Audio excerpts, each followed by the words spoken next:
look, I'm not a legal scholar, and there's plenty of them that you can find in Washington, D.C., but just that very point that you're making there shows that he has functions in both the executive branch and the legislative branch. It's a little surreal. I mean, how is it possible that you're telling me that you can't give an opinion about whether the vice president is part of the executive branch or not? Look, all I know is that it's a little bit like someone saying, I don't know if this is my wife or not. I mean, I think it's a little bit more complicated than that. Well, no, but honestly, I mean, there's no... No, honestly, I think it's more complicated than that. I do. I mean, maybe it's me, but I think that everyone's making this a little bit more complicated than it needs to be.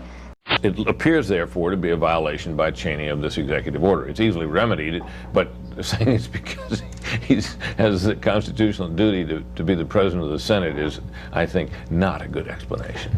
This is all a dodge. This is a game in order to, I guess, keep Dick Cheney in some kind of secured, undisclosed bunker of his mind so that he can't let the American people know what's going on with their government and how decisions are made. He won't tell people who's visiting his house, who's visiting his office. Scooter Libby is letting people know who works for the CIA as an aide. This is ridiculous. Well. Hi, this is Josh Marshall from TPM Media. It's Wednesday, June 27, 2007. As you can see, the Vice President's claims that he doesn't have to follow executive branch policies for safeguarding classified materials because he's actually a member of the legislative branch. That's not going over very well. But you know, this isn't just a matter of the arrogance of the Vice President. There's actually reason to believe that the Vice President's office is really not doing a very good job at protecting classified information.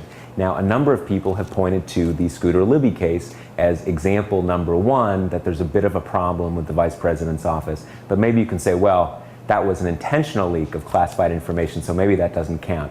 But who's this guy? This is Leandro Aragoncio. He was a U.S. Marine security official, and last year he pled guilty to stealing classified documents from the Vice President's office, where he worked at the time, and giving them to opposition leaders in the Philippines. As far as we know, he's the only person ever to be caught committing espionage in the White House. So, another bad day for the Cheney office of Vice President. Now, maybe you could say this is just bad luck. You have the Scooter Libby case, you have the Aragoncio case, but there's actually evidence now that it's not. There's now evidence of systematic problems in not only the Vice President's office, but the President's office too, and problems they're having safeguarding classified information. Yesterday, Representative Henry Waxman, who's the chairman of the House Government Reform and Oversight Committee, sent a letter to the White House counsel outlining a series of lapses in the protection of classified material that he'd found in an investigation he's done of how the President's office and the Vice President's office are safeguarding classified information at the White House.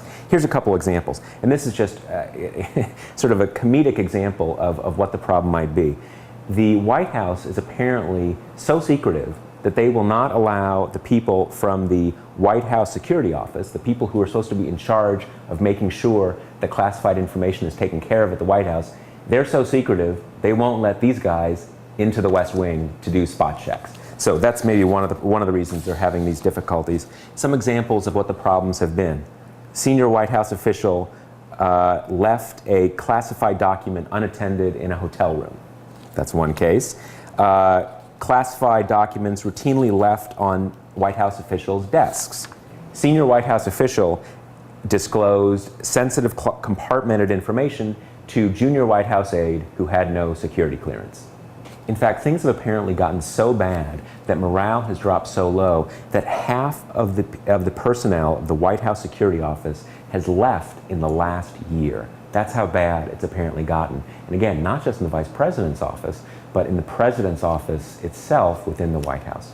So this may not just be a problem of the Vice President not being able to figure out which branch of the government he's in.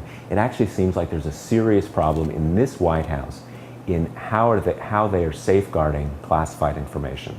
We'll keep looking at this and we'll report more to you on it at tpmmuckraker.com.